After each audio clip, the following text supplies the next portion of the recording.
Welcome to YOGARGHYA. Today I am showing you a very easy yoga pose. The name is cat pose because these styles looks like a cat.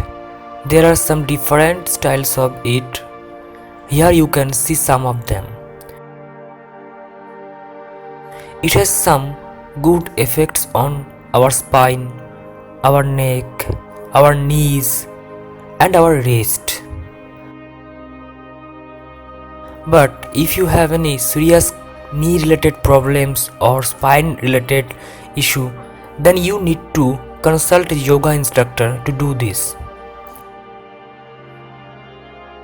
This is especially for old men or women and for those who are sitting in front of a laptop or desktop for 10 to 12 hours every day and doing their office works.